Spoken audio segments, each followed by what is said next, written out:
Voilà, tout commence. Pardon? Liberté, libération, licence, liberté. C'est le thème des JID cette année. Voilà, c'est ça. Bon, on en discutera tout à l'heure parce que là, ça commence à enregistrer, donc des milliards d'internautes nous écoutent. Donc, nous continuons. Voilà, nous en étions à 2 Samuel 14. Alors, sauf que là, c'est écrit un peu trop gros. Il faut juste que j'aille de l'autre côté pour réduire un peu la taille de la fenêtre pour que ça rentre. Voilà, si on veut que tout ça rentre bien comme on veut. Même là, il faut encore que je réduise un petit peu. Oups. Décidément, des manipulations informatiques. Voilà. Nous revenons. Et nous choisissons ça. Nous y sommes. 2 Samuel, chapitre 7, verset 14. Qui nous lit ce verset? On l'avait fini le verset 14 ou pas? On l'avait fini. Ok, alors, je relis le verset 14 pour qu'on se remette en mémoire. Ani ehielo le av, vehu yehieli le ven. Moi, je serai pour lui un père, et lui, il sera pour moi un fils. Asher, que, c'est-à-dire que, je dis quelque chose, le Asher est un relateur qui dit j'ai quelque chose à vous dire à propos de ce fils, de lui, ce sera un fils. Beha'avoto, donc dans son action de, puisque c'est un infinitif construit avec un pronom suffixe, l'action de lui de commettre une faute, Vehorartiv, je le corrigerai, Beshevet Anashim, avec un bâton d'homme, ou Venig et Bne Adam, et avec des coups de fils d'humain, quelque chose comme ça. Voilà. Donc ça c'était le verset 14 pour se le remémorer. Est-ce que quelqu'un veut lire le verset 15?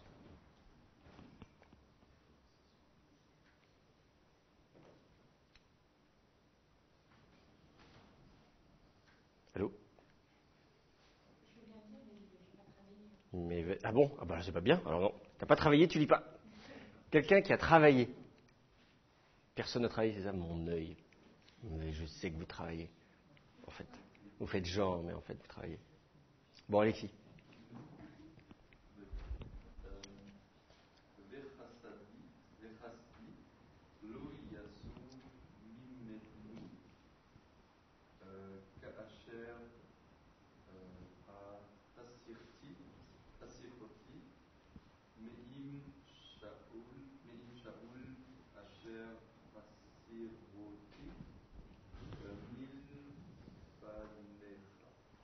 Très bien.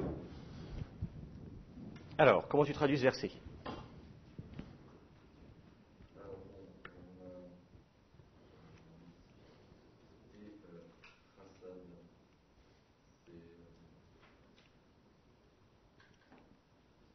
Alors, Chasdi. Tu sais pas?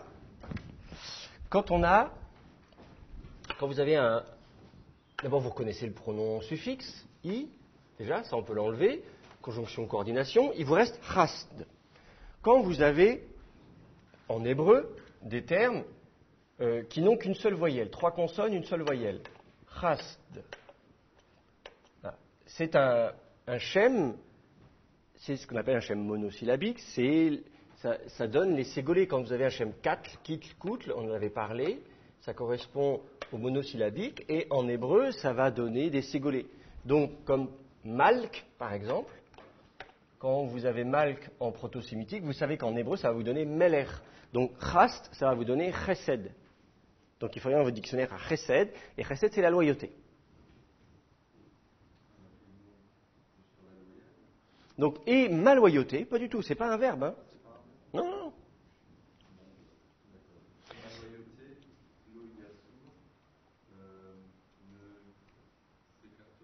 C'est ça, voilà.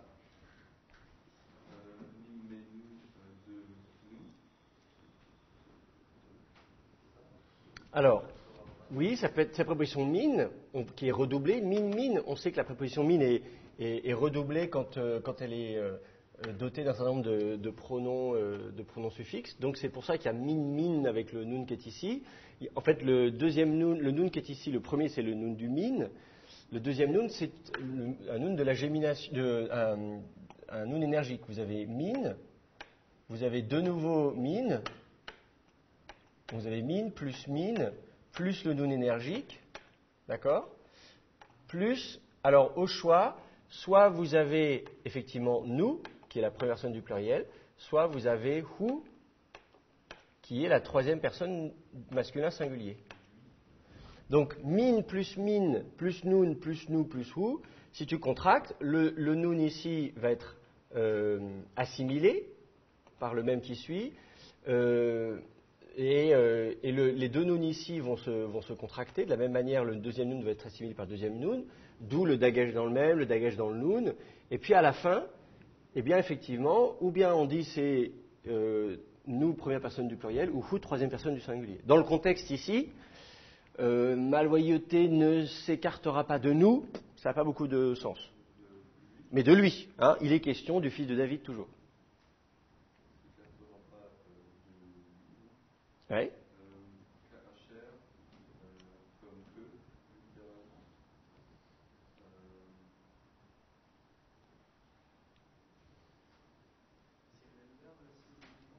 Oui, absolument. Ouais, ouais. On reconnaît la même racine. On avait la racine s'écarter ici, sourd, on a ou ça rare, et là on a la même racine ici. Ah non.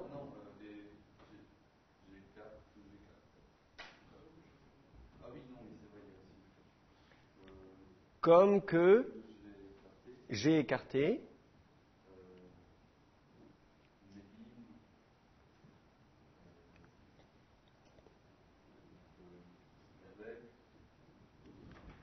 C'est d'avec, hein, littéralement, parce qu'il y a deux prépositions. Préposition min, qui est privative, et puis im avec, donc d'avec.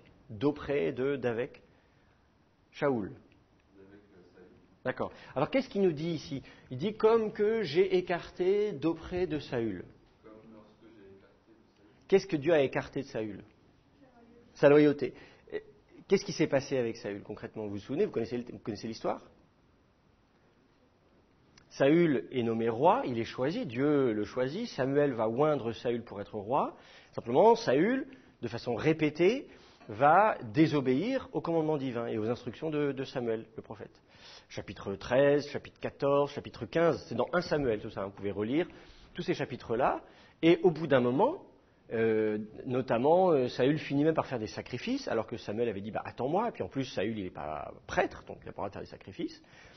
Et donc, il y a cette parole qui tombe, chapitre 15, dans 1 Samuel 15, où Samuel dit, enfin c'est Dieu qui parle par l'intermédiaire du prophète, et il dit, voilà, l'obéissance vaut mieux que les sacrifices. C'est-à-dire qu'en disant à Saül, j'en ai rien à faire de tous tes sacrifices, si de toute façon tu es pas obéissant. Et c'est intéressant, hein, c'est-à-dire que c'est aussi une remise en question de la religiosité, des gens qui sont dans des actes de religiosité, en espérant comme ça s'attirer les faveurs divines. Si je fais ci, si je fais ça, alors automatiquement ma prière sera exaucée ou j'aurai une bénédiction, j'en sais rien. Et simplement, alors qu'à côté de ça, ils ne font pas forcément la volonté de Dieu. Donc il y a vraiment cet aspect où Saül, de façon répétée, a désobéi. Et de fait, Dieu a fini par s'écarter, par dire à Saül, très bien, je retire la royauté et je vais la donner à un autre, et ce sera David.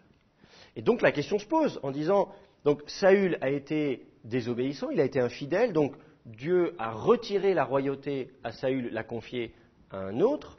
La question, est-ce que Dieu va faire pareil à David? Est-ce que si David désobéit, est-ce que Dieu va lui retirer la royauté? Si le fils de David désobéit, est-ce que Dieu va retirer la royauté? Autrement dit, est-ce que Dieu va mettre un terme à la dynastie davidique? Et la réponse est non. La réponse est de dire non, même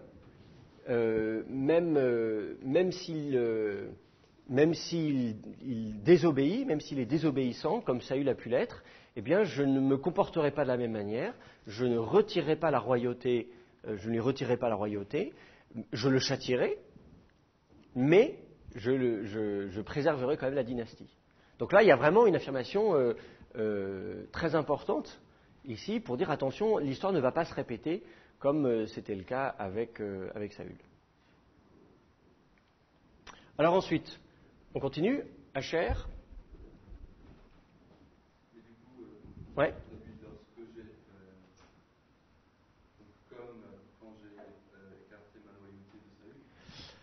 Bah, littéralement, c'est comme que.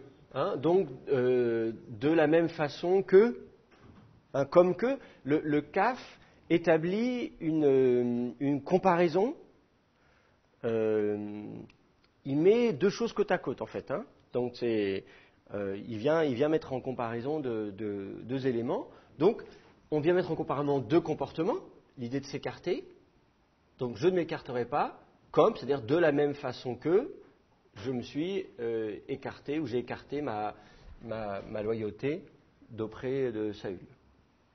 Donc, vous pouvez traduire qu'à Asher par tout comme, ou de même que, ou etc.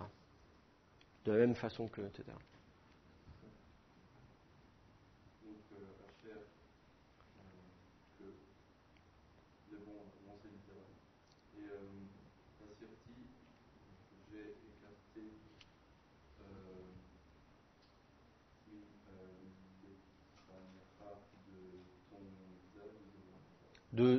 oui. Alors, effectivement, on a bien préposition mine, préposition lamed, on a peine le visage, pluriel construit, suffixe, deuxième masculin singulier.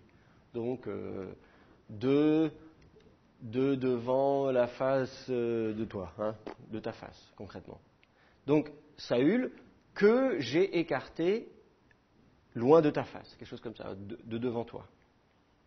Alors, le Hacher qui est ici, vous avez de nouveau un Hacher ici. Le Hacher, il se rapporte à Shaoul. Vous voyez, donc il y a plein de Hacher ici. À chaque fois, il faut se dire quel est l'antécédent. Donc, il vient de dire de Saül, lequel j'ai écarté de devant ta face. Et là, il fait allusion au fait que Dieu a écarté Saül de David, puisque voilà, il a mis Saül à l'écart pour pouvoir mettre David sur le trône. Donc il y a un jeu de mots sur... on retrouve encore la même racine, hein, c'est toujours le même verbe qu'on retrouve ici. Donc il y a un jeu de mots...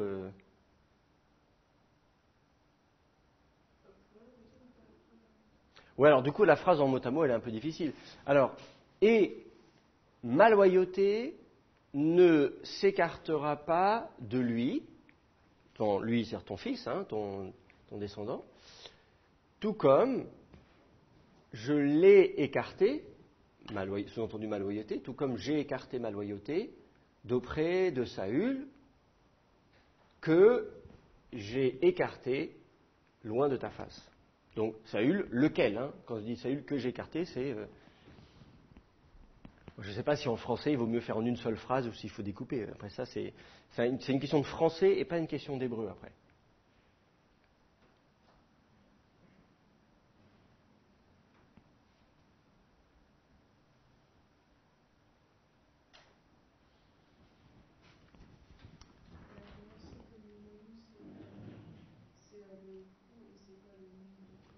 Alors, on ne peut pas le savoir morphologiquement, les deux sont identiques. Miménou, ça peut être, comme je disais tout à l'heure, troisième masculin singulier ou première personne du pluriel. C'est la même forme. C'est uniquement le contexte. Mais de dire ma loyauté ne s'écartera pas de nous, si c'est Dieu qui parle, il parle de qui? Il dit nous la Trinité, nous le conseil des dieux, les anges, les armées célestes. Enfin, tu vois, ça n'a pas beaucoup de sens.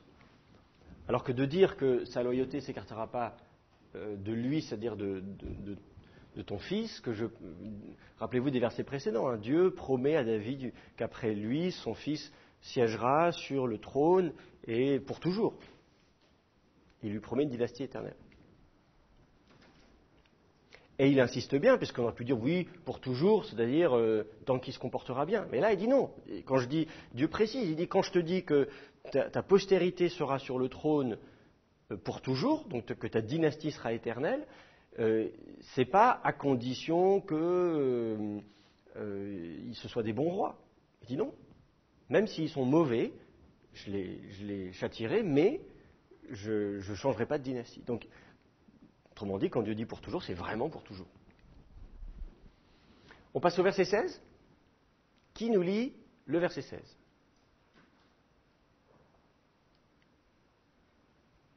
Vas-y.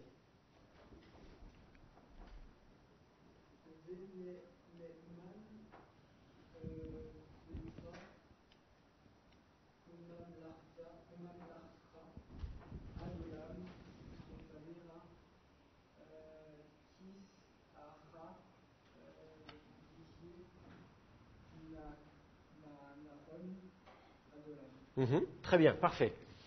Ve'ne'eman betra umamlartecha ad olam lefanecha kis'acha yihye nachon ad olam. Alors, comment tu traduis ça? Ne'eman. Vous savez que c'est un prénom. Ça devient un prénom. Non, là je dis simplement, c'est... Voilà. La racine, vous reconnaissez la racine?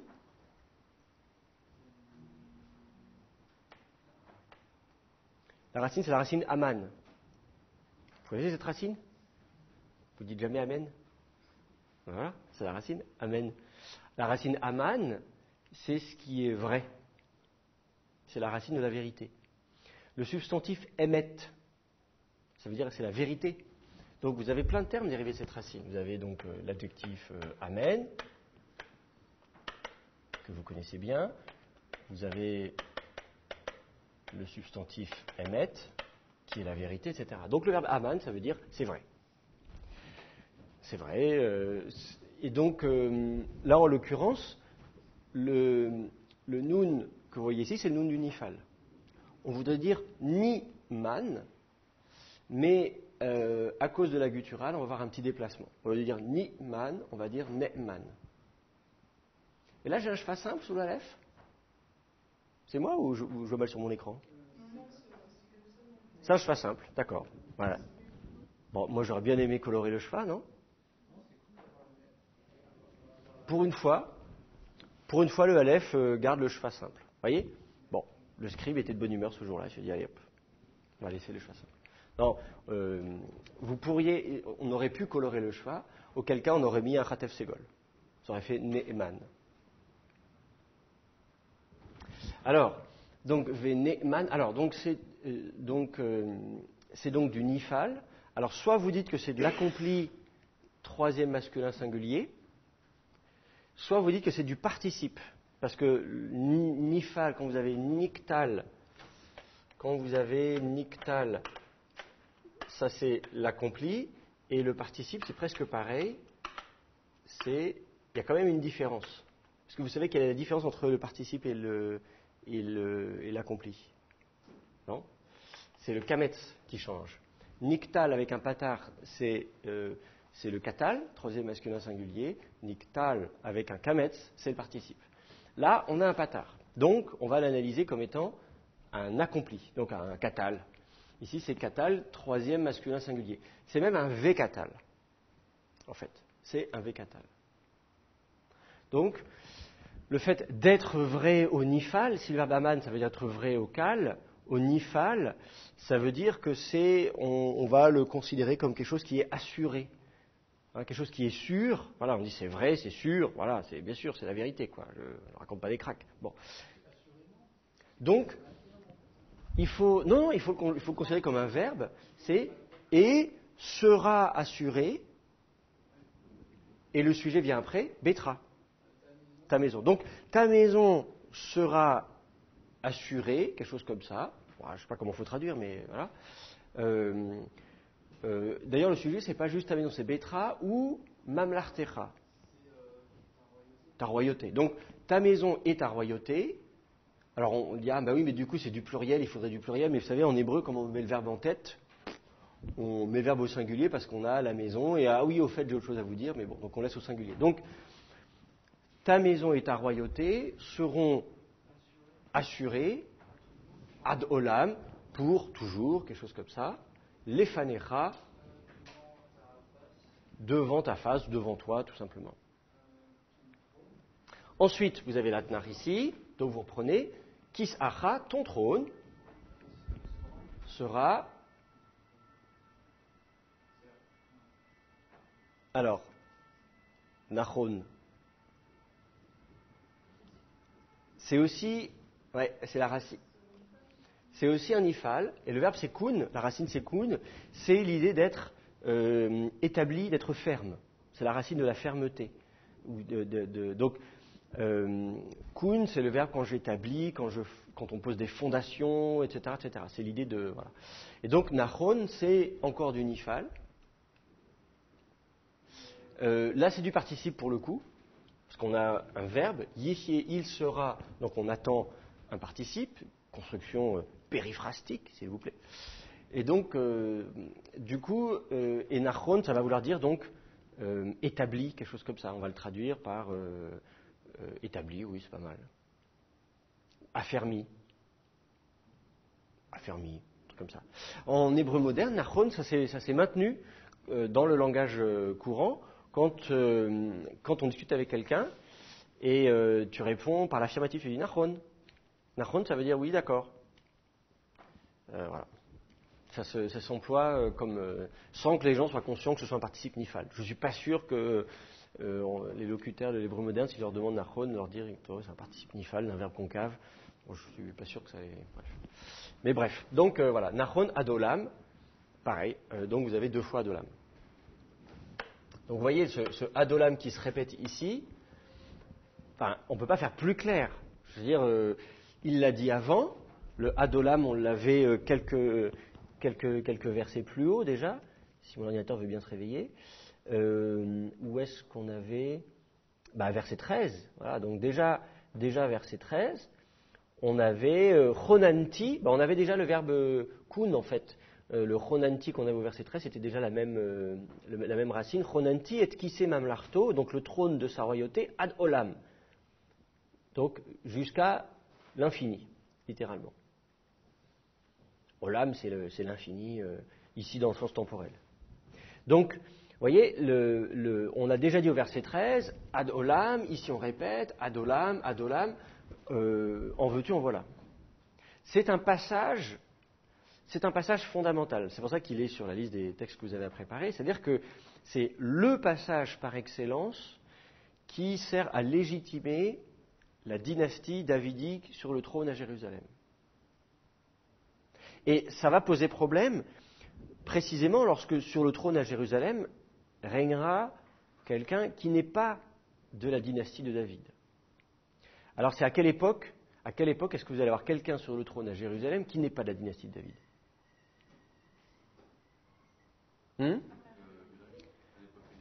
À l'époque hellénistique, ouais. D'autres idées, des choses plus précises, non, vous avez des idées en tête? Non. Avec Hérode, par exemple, voilà.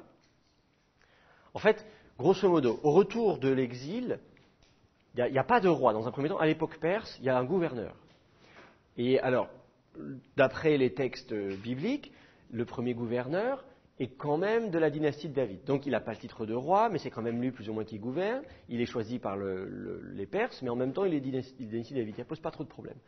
À l'époque hellénistique, il n'y a plus du tout de roi, ni même de gouverneur civil. À un moment donné, on dit le grand prêtre va faire office de représentant du peuple. Il est prostatès, je crois, quelque chose comme ça. C'est au IIIe siècle avant Jésus-Christ. Troisième. On dit voilà, c'est lui qui se tient devant le peuple pour représenter. Il est le représentant, le délégué du peuple auprès des autorités hellénistiques. Donc c'est un prêtre, donc il est de la tribu de Lévi, donc il n'est pas de la tribu de Juda et encore moins de la maison de David. Donc c'est clair qu'un grand prêtre ne peut pas être descendant de David. Et du coup, mais en même temps, ça va parce qu'il n'a que le titre de prêtre, et donc évidemment, on s'attend à ce qu'il soit la tribu de Lévi, on ne s'attend pas à ce qu'il soit la tribu de David. Mais vient ensuite au IIe siècle la révolte hasmonéenne. Les Maccabées se révoltent, à l'époque d'Antiochos IV, et du coup finissent par reprendre le pouvoir. Ce sont aussi une famille de prêtres, et ça va durer tout au long du IIe siècle, jusqu'à ce qu'à la fin du IIe siècle, vers 104, 103, 102 avant Jésus-Christ, certains certains responsables hasmonéens commencent à parler de royauté, d'abord, ça va être le cas d'Aristobule, et puis, carrément, Alexandre Janet va prendre le titre de roi. On a des pièces de monnaie bilingues, d'un côté grec, de l'autre côté araméen, où on nous dit qu'il se dit qu'il est roi. Voilà. Mais le problème, c'est que c'est un grand prêtre. Donc, vous êtes au début du 1er siècle avant Jésus-Christ, et voilà que le chef du peuple, qui est le grand prêtre, donc de la tribu de Lévi, prend le titre de roi. Et bien là, vous imaginez bien qu'un texte comme celui-là, ça reste en travers de la gorge. Et donc ça va être le problème, ça va être le début des mouvements messianiques, c'est-à-dire des mouvements qui vont dire mais ce sont des imposteurs. Vous pouvez lire les psaumes de Salomon, psaume de Salomon 17, 18, ce sont des imposteurs. Nous attendons le vrai roi, et le vrai roi, il est fils de David. Pourquoi ? Parce que la promesse, c'est la promesse qu'un fils de David sera toujours sur le trône. Donc ce sont des imposteurs. Rebelote à l'époque d'Hérode, quand Hérode va prendre le pouvoir, arriver à prendre le titre de roi, parce que c'est pareil, au début il n'a pas le titre de roi, mais bon, en même temps il a des potes à Rome, tout ça, donc finalement il arrive à prendre le titre de roi, on lui reproche, pareil, de ne pas être descendant de David. Pire encore, il n'est pas vraiment judéen, il est iduméen, en tout cas, oui, il est à peine judéen, il est au moins en partie iduméen. Et les Iduméens, ce sont les descendants des Édomites. Édom, Idum, c'est la même racine. C'est le Iduméen, c'est la même chose que Édomite. C'est simplement la version grecque, disons, du. Voilà. Donc, imaginez pour des Judéens de se dire, mais attendez, à notre tête, on a un étranger qui est roi. Donc, merci, mais non merci. Et donc, là encore, les attentes messianiques se font de plus en plus fortes. On dit, mais non, c'est pas possible. Le roi qui doit être sur le trône à Jérusalem doit être fils de David. Donc, vous comprenez beaucoup mieux pourquoi, à l'époque de Jésus, donc qui est l'époque des Hérodes, de l'époque hérodienne, ça fait, un siècle qu'on commence à grogner en disant « Nous voulons un roi fils de David ». Et on attend et on cherche, et voilà. Et on se dit « Tiens, est-ce que ça pourrait être lui ?» Ah, finalement, il n'est pas fils de David, ce Jésus de Nazareth ? Et du coup, forcément, c'est un bon candidat. Donc ce texte-là, 2 Samuel 7, c'est vraiment un texte fondamental pour le développement de l'idéologie davidique, donc du messianisme davidique, dans le judaïsme, au tournant de notre ère. Alors, il y a d'autres textes de cet acabit-là, il y a des psaumes notamment, il y a aussi des psaumes royaux, des psaumes messianiques, où on dit voilà, c'est toi le roi, etc., etc., il est question de David, etc., etc. Donc il y a des psaumes qui insistent sur le fait que c'est lui le Messie, c'est-à-dire loin, celui qui a été oint par Dieu, c'est David, et donc sa postérité, et pas une autre dynastie. Donc vous allez trouver quelques psaumes aussi dans la même veine, mais donc ce passage de 2 Samuel 7, c'est vraiment un passage fondamental. Au niveau du cycle de David également, dans l'histoire de David, si vous lisez l'histoire de David, dans 1 et 2 Samuel, eh bien, vous verrez que ça marque aussi l'apogée du règne de David, puisqu'au début, donc, David commence humblement, il est musicien, il est berger, il est ce qu'on veut, il fait des exploits, Goliath, etc. Bon. Après ça, il commence à s'embrouiller avec Saül, il est obligé de fuir, il arrive à s'établir à Hébron, il va régner à Hébron, mais il va attendre avant d'être roi à Jérusalem. Donc, ça va prendre des années avant que, ça y est, il soit vraiment au pouvoir, que tout soit parfait. Et là, on est vraiment pratiquement au summum du pouvoir. Et vous allez voir que dans les chapitres qui suivent, dans les 2 Samuel 7, les choses vont tranquillement commencer à s'effriter. Il va y avoir l'affaire de Bethsabée, il va y avoir l'affaire du coup d'État d'Absalom, etc. Les choses vont commencer à aller de... Voilà. Ça va être moins drôle, disons, la fin du règne de David est un peu moins drôle. Donc, on peut vraiment observer cette montée. Là, 2 Samuel 7, c'est pratiquement le summum. Et c'est Nathan, c'est le prophète Nathan qui vient lui dire tout ça, tout ce discours qu'on a là dans ces versets-là, c'est le prophète Nathan. C'est le même prophète Nathan qui va revenir un peu plus tard, quand David aura couché avec Bethsabée, qui leur a fait tuer Uri, le mari de Bethsabée, etc. C'est le même Nathan qui va revenir pour lui dire, voilà, il était une fois un homme qui avait beaucoup de de moutons, mais il y en avait un autre qui avait qu'un seul mouton, et celui qui avait beaucoup de moutons, il a pris le seul mouton qu'avait l'autre, etc. Et David va s'énerver en disant cet homme doit mourir, et Nathan va lui dire cet homme c'est toi. Voilà, théâtral, je veux dire c'est extraordinaire. Non mais faut qu'on joue cette scène-là. Donc vous pouvez mettre comme ça en parallèle vraiment Nathan, il est là à la fois pour féliciter David quand il est au summum en disant voilà, ta dynastie sera éternelle, donc là ça y est, c'est la fête, et il sera là aussi quand David est vraiment au plus bas, qu'il est capable de faire tuer quelqu'un juste pour essayer de rattraper ses erreurs parce qu'il a mis enceinte une femme, etc. Enfin bref. Donc voilà un peu pour remettre en contexte ce passage. C'est bon pour vous ? Oui. À ce moment-là, nous passons